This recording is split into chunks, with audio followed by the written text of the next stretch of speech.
లే, పర్వాలేదక్క, నువ్వు రావడం నేను చూడలేదు. ఇక ముందైనా ఈ హౌరా మేలొచ్చినప్పుడు తప్పుకుంటూ ఉండు, ఓకే? పిన్ని, సరిగ్గా భోజన సమయం చూసుకొని ఇంటికి చుట్టాలు దిగిపోయారు. ఎవరమ్మా?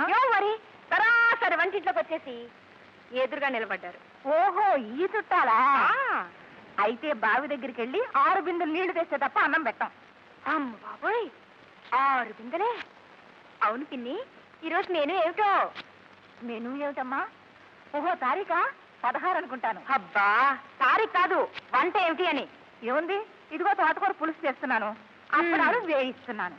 తోటకూర పులుసు, గోంగూర పచ్చడి, గడ్డి కారం, 365 రోజులు ఇవే. ఈ దిక్కుమాలు తిండే ఈ పల్లెటూళ్ళలో. పట్నాల వాళ్ళు బంగారు కూర, వెండి పచ్చడి తింటారటమ్మా. మరి చూద్దాం కానీ. My goodness, chicken 65, mutton paneer, chicken Bharat, soup mushroom. ఈ పేర్లు ఎప్పుడు వినలేదా నువ్వు? మష్రూములు, బాత్రూములు వంటల్లో కూడానా?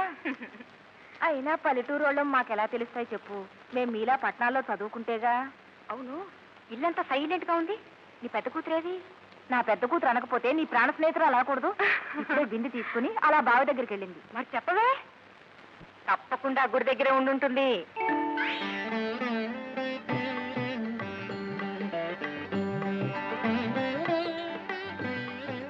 వాణి, నీలవేణి, నీ భక్తికి మెచ్చి నీ కోరిక ప్రకారం ఈ పాడుపల్లి లాంటి మరో గోడి పల్లెకే నువ్వు కోడలిగా వెళ్లేలా దీవిస్తున్నాను. ఓనమాలు రాని ఓ పల్లెటూరి బయటికి నువ్వు భార్య అయ్యేలా ఆశీర్వదిస్తున్నాను. ఇదే కదా నువ్వు కోరుకునేది? ఈ గొడవ మనకెప్పుడు ఉండేదేగా. ఆ శ్రీరామచంద్రుడిని ఆ సీతమ్మ తల్లి. ఆగు, ఆగాగు. ఆ సీతమ్మ తల్లిని, శ్రీరామచంద్రుడిని ఏం కోరుకున్నావు? ఓ పల్లెటూరి సంబంధం కుదర్చమని, బావిలో కప్పలా పల్లెటూరులోనే ఉండిపోవాలని వరమడిగావు కదూ? అరుణ, అర్హతకు మించిన ఆశలతో, స్తోమతకు మించిన కోరికలతో పట్నం చేరాలని గాలిలో మేడలు కట్టే కంటే ఉన్న దాంట్లో తృప్తిపడి బ్రతకడం అన్ని విధాలా మంచిదే. అంటే పల్లెటూళ్ళలోని గానిగెద్దు బ్రతికే మంచిదంటావు? పట్నాల మోసపు బ్రతుకుల కంటే ఇదే మంచిది. కాదు, పట్నంలో సుఖం ఉంది, పల్లెటూళ్ళలో తృప్తి ఉంది. నువ్వు లక్ష్య చెప్పు. I like cities. నువ్వేం చెప్పద్దు, నాకు పల్లెటూళ్ళంటేనే ఇష్టం. అదిగో మా నాన్న వస్తున్నాడు. నీ వాదన రైటో, నా మాట కరెక్టో తేల్చే తప్పదా? నాన్న,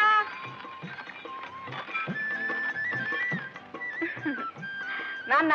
పని పాట లేని మాచమ్మ మామిడాకులు లెక్కెట్టింది అన్నట్టు ఇక్కడేం చేస్తున్నారమ్మా? వాణి కోసం వచ్చా నాన్న. మా ఇద్దరికి ఒక పేచీ వచ్చింది, నువ్వు తీర్చాలి. గోచి ముక్కలేనోడు పేచి అలా తీరుస్తాడన్నట్టు నాకేం తెలుస్తుందమ్మా? అబ్బా, అది కాదు నాన్న. పట్నం జీవితం గొప్పదా లేక పల్లెటూరు బ్రతుకు గొప్పదా? మీరే చెప్పండి పెద్దనాన్న గారు. ఉన్న మాట చెప్పాలంటే పల్లెటూరేమో ఎనభూస లాంటిదే, పట్నం ఏమో డాళ్ల నెయ్యిలాంటి. విన్నావే? తొందర పడుకు నాన్న, సూటిగా నా కళ్ళలోకి చూసి చెప్పు.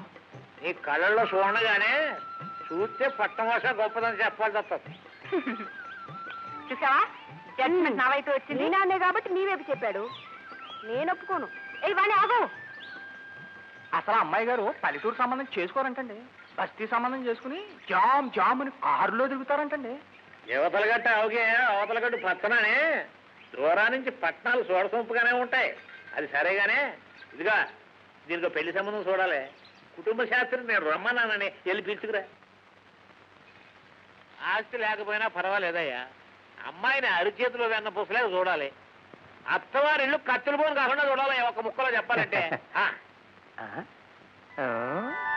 అమ్మాయి గారు మోడర్న్ బట్టలు వేస్తారు, ఫోటోలు ఇలా ఉపదేశాలు ఊరోళ్ళకి ఉల్లిగడ్డ మన నోటికి అని. ఆడదానికి స్వతంత్రం కావాలని కోరుకునే ప్రతి మగాడు కూడా తన పిల్లలు సాంప్రదాయ సిద్ధంగానే ఉండాలని అనుకుంటాడా? అర్థమైనా బాయ్? అదృష్టం బాగుండి ఓసారి ఇలా దిగింది. ఈ పొడవు పట్టుకెళ్ళి వాళ్ళకి చూపించు. లాగు చొక్కా దొడుకున్న పొడవు చూపించామనుకో, ఏ పెళ్లి కొడుకు పెళ్లి కూతురే చూసుకోమంట. అర్థమైందా పాయింట్? పాయింట్ అంటాడు. 4 రోజుల్లో బంగారు లాంటి పెళ్లి కొడుకుని చూస్తాను. వస్తున్నారా? అయ్యా జున్ను పాలు పురమంతా లేవయా?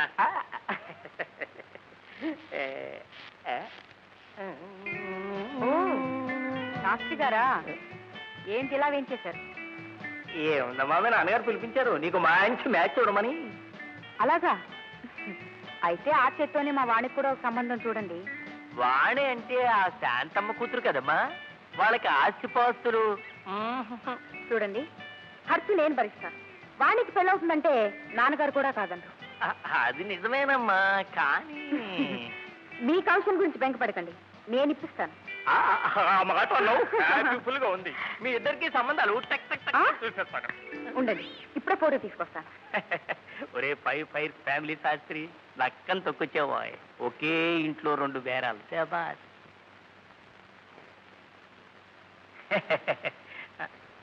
ఇదేమిటమ్మా వండరు, శుభ్రంగా చీర కట్టుకునే పిల్ల లాగు చొక్కా వేసింది. ఎప్పుడు ముత్తకు చీరలే కదా, కనీసం ఫోటోకైనా మంచి బట్టలు వేసుకోమని చెప్పి నేనే బలవంతం చేసి మొన్న గంగమ్మ తిరునాళ్ళలో ఈ ఫోటో తీయించాను. అయినా అమ్మమ్మలా నేత చీర కట్టుకుంటుంటే ఈ కాలంలో ఏ పెళ్లి కొడుకులా నచ్చుతుందండి? ఈ గొడ్డు చాకరీ నుండి, గొడ్ల వాసన నుండి అది దూరంగా హాయిగా బ్రతకాలంటే ఓ పట్నవాసం సంబంధం ఖాయం చేయాలి. అందుకే మా వాణికి ఓ పట్నవాసం పెళ్లి కొడుకుని చూడండి. ఓకే? ఆహా, ఎంత వినయం, ఎంత విధేయత. పిల్లంటే ఇలా ఉండాలి శాస్త్రి గారు. అరగజం కట్టే ఈ రోజుల్లో 6 గజాల చీర కట్టిందంటే పిల్ల లక్షణంగా ఉందన్నమాట. ఒరే నాయన చూడరా ఎంత ఒప్పిడిగా ఉందో. ఒబ్బిడిగా కాదు, దెబ్బరొట్లా ఉంది. అదేమిట్రా లక్ష్మీదేవిలా ఉంటేను? లక్ష్మీదేవిలో ఉంటే నేనేం చేసుకునే హారతి ఇచ్చి దండం పెడుతూ కూర్చోనా? శాస్త్రి గారు, మీకు ఇప్పటికి 100 సార్లు చెప్పాను, నాకు కావలసిన అమ్మాయి మహాలక్ష్మి లాగానో మారెమ్మ లాగానో ఉండకూడదు, మోడర్న్ గా ఉండాలి. నా అభిరుచులకి అలవాట్లకి తగిన సొసైటీ గాడు కావాలి నాకు, అంతేగాని ఈ పాత చింతగా పసరు ముఖాలు కాదు. చూసారా శాస్త్రి గారు, ఇది వరుస. ఏం చెప్పామమ్మా, మోడర్న్ సొసైటీ మరి.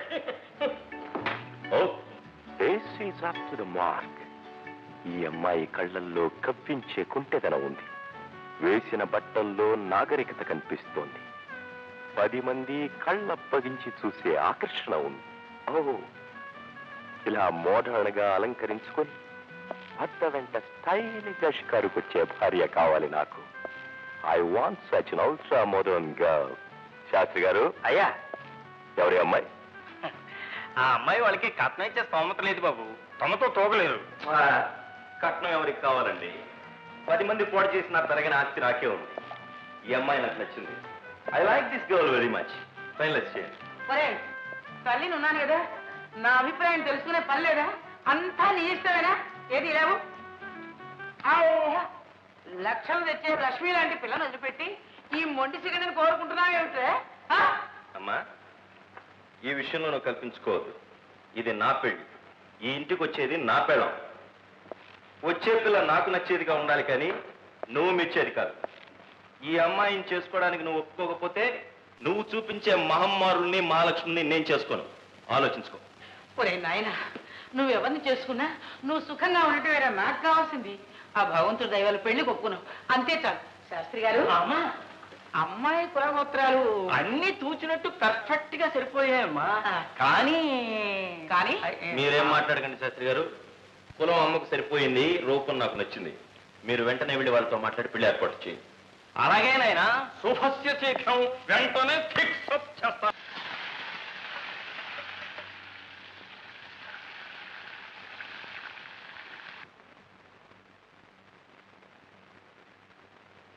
ఏమిటి నాన్నగారు, మీరు ఎందుకు వచ్చారు పోయి దగ్గరికి? నేను చేస్తా కదా వంట.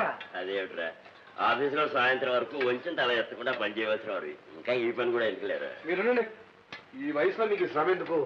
సరే మధు, నిజంగా నాకు ఈ వయసులో విశ్రాంతి ఇవ్వదలుచుకుంటే నా చేతిలోంచి పని అందుకోవడం కాదురా, ఈ ఇల్లు దిద్దుకునే ఒక అమ్మాయి చెయ్యి అందుకోవాలి. అవునరా, మీ అమ్మ పోయిన దగ్గర నుంచి ఈ ఇల్లు అంత కళ విహీనంగా మారిపోయిందో చూడు. అందుకే ఆడలేని ఇల్లు దేవుళ్ళని గుళ్ళంటిదిరా. నాన్నగారు, నా సంపాదన మన ఇంటికి మనం తీర్చాల్సిన అప్పులకే సరిపోవటం లేదు. ఈ స్థితిలో 3వ మనిషిని ఇంటికి తీసుకురావటం. ఒరే మధు, సంపాదనకి సంసారానికి ముడిపెట్టకూడదురా. రోజుకి 5 రూపాయలు తెచ్చుకునే కూలివాడు రాబడి తక్కువ కదా అని పెళ్లి చేసుకోవడం మానేస్తున్నా. ఆడదక్షత ఉన్న ఇంట్లో ఖర్చు తగ్గుతుంది కానీ పెరగదురా. ఏమైనా పెళ్లికి అంత తొందరపడటానికి నా వయసు ఏం మించిపోయిందని? నీ వయసు కాదురా, నా వయసు మించిపోతోందని. మహాలక్ష్మి లాంటి కోడలు కళకళలాడుతూ నట్టింట తిరుగుతూ ఉంటే కళ్ళ చూడకుండానే వెళ్ళిపోతానేమోనన్న భయం, ముద్దులు మూటగట్టే మనవాళ్ళ చేత తాత అని పిలిపించుకోకుండానే కన్ను మూస్తాననే బాధ. ఏ వయసులో జరగాల్సిన ముచ్చట్లు ఆ వయసులోనే జరగాలిరా. చాలా కరెక్ట్ గా చెప్పారు. ఓహో, శాస్త్రి గారా? ఏ విశ్వనాథం గారు, ఆరోగ్యం బాగుందా? ఆహా, కూర్చోండి. ఇదేనా రావడం? మరే చక్కటి కుటుంబం, సాంప్రదాయ సిద్ధమైన వాతావరణంలో పెరిగిన పిల్ల, చిదిమి దీపం పెట్టచ్చు అనుకోండి. మన మధుకి అన్ని విధాలా తగ్గ సంబంధం అని ఆశతోటి ఈ పట్నం వచ్చారు. ఎవరమ్మాయి అండి? ఎవరమ్మాయి అయితేలేండి, అనుకోకుండా ఒక లక్షాధికారుల ఇంటికి కోళ్ళు అయిపోయింది. లాటలిఖితాన్ని తప్పించడం మన వల్ల అవుతుందా విశ్వనాథం గారు? చూడండి, ఈ పిల్లని ఆ ఇంటి కోడలు చెయ్యాలనుకున్నాం. ఈ ప్లేసు రన్నింగ్ రేస్ చేసి ఈ పిల్ల కొట్టేసి. ఈ అమ్మాయి ఎవరండి? చింతలపూడి వానపాముల వరాలయ్య గారని వారమ్మాయి. వానపాముల వరాలయ్యా? వాడికి ఇంత కూతురుందా? వాడంటున్నారు, కొంపదీసి మీకు తెలిసేమిటి? గతంలో నేను వ్యాపారం చేసేటప్పుడు నాకు చాలా సన్నిహితుడైన స్నేహితుడు. మంచితనానికి తప్ప ఆస్తికి అంతస్తుకు వివిచ్చే మనిషి కాదు. ఇప్పుడు నేను గుర్తున్నాను లేను. అమ్మమ్మ, ఎంత మాట! వరాలయ్య వరహాలు అంటే మనిషి అండి. శాస్త్రి గారు, పిల్ల సలక్షణంగా ఉంది, కట్టుబొట్టు పొందిగ్గా ఉన్నాయి. ఆడది సాంప్రదాయ సిద్ధంగా నమ్రత ఉండాలన్న మా వారి అభిప్రాయానికి సరిగ్గా తూచేట్టు సరిపోయింది. మీరు ఒకసారి వెళ్ళి మా వరాలతోటి నా తరఫున మీరు అడిగి చూడండి. చెప్తాం. రే మధు, మధు, ఏంటన్నారు గారు? ఈ అమ్మాయిని చూడరా. నీకు కాబోయే భార్య వినయ విధేయతతో ఉండాలన్న నీ కోరిక సరిగ్గా సరిపోయిందిరా. మనకు కావాల్సిన వాళ్ళ సంబంధమే. మన శాస్త్రి గారిని వాళ్ళతోటి అడగమని కూడా చెప్పాను. మీ ఇష్టం నాన్నగారు. మాటి మాటికి మిమ్మల్ని వద్దని కాదని మిమ్మల్ని కష్టపెట్టాను. దీనికి మీకేది మంచిదని చూస్తే శాస్త్రి గారు, అబ్బాయి కూడా ఒప్పుకున్నాడు. మీరు వెళ్ళి వరాలతో మాట్లాడమే తర్వాత. రావుల పాటి విశ్వనాథమా? తెలియపాడు నాకు బాగా కావలసినోడు. అన్న వస్త్రాలు కానీ పట్నం పోయి ఉన్న వస్త్రాలు పోగొట్టుకున్నాడని వ్యవసాయం మానేసి వ్యాపారం పెట్టాడు. వ్యాపారానికి మోసం, వ్యవసాయానికి వర్షం, వేరే రాణించావు కదా. అతి మంచితనానికి పోయి దెబ్బతిన్నాడు పాపం. ఇక అతని కొడుకు నా కూతురు చేసుకుంటానంటే నాకు అంతకంటే కావాల్సింది ఏముందాయా? పట్నంలో కాపురం పెట్టాలనే ఆ అమ్మాయి కోరిక తీరుతుంది, ఒక పరువైన కుటుంబంతో విజయం అందుకున్నాననే సంతృప్తి నాకు కలుగుతుంది. ఏమంటారు? అయినా అమ్మాయిని మొక్క అడుగుదాం. అలాగే. అమ్మాయి అరుణా, హలో శాస్త్రి గారు, వచ్చేసారా? కొడుకులు లేని లోటు తీరుస్తుందయా? అయితే మంచి అమ్మాయిని చూసి వాళ్ళ సరే, వెళ్ళిన పని ఏమైంది? ఈ 5 ఫైట్స్ ఫ్యామిలీ సంవత్సరం వెళ్ళడం, పని జరగకపోవడం అంటూ ఉండదమ్మా. అన్నీ ఓకే. బంగారం నాడు పట్నం సంబంధం తీసుకొచ్చాడమ్మా. ఆ? నీకు కాబోయే శ్రీవారు మన్మోధుల్లో ఉంటాడమ్మా, లక్షణమైన. అవలక్షణాలు ఎన్నునా ఎలా మార్చుకోవాలో, నా దోవకి ఎలా తెచ్చుకోవాలో నాకు బాగా తెలుసు. వాణి సంగతి ఏం చేశారు? ఆ పిల్లకి లక్షాధికారుల సంబంధం కుదుర్చుకొచ్చానమ్మా. Very good. వాణికి సంబంధం కుదిరింది కదా, ఇక మా ఇద్దరం పట్టాలో హాయిగా. ఇప్పుడే వాణికి చెప్పొస్తానా? మేచే గాడి నుంచి చేర్చిందని ఆ అమ్మ పల్లెటూరు అంటే పట్టం చేరుస్తానంటదేంట. అంతా బాగానే ఉంది కానండి, వాణికి కాబోయే అత్తగారు పాపాయమ్మని కొద్దిగా చాదస్తపు మనిషి. కొడుకు పట్టుదలతో పెళ్లికి ఒప్పుకున్నా తన తోహతకు తగ్గ సంబంధం కాదని, పెళ్లి అయిన తర్వాత వాణి తరఫున ఎవరూ ఆ గడప తొక్కకూడదని. ఆ పెళ్లి కాని ఇవయా అన్నీ ఏ సర్దుకుపోతాయా? ఇదిగా 2 ముత్తాలు పెట్టించు.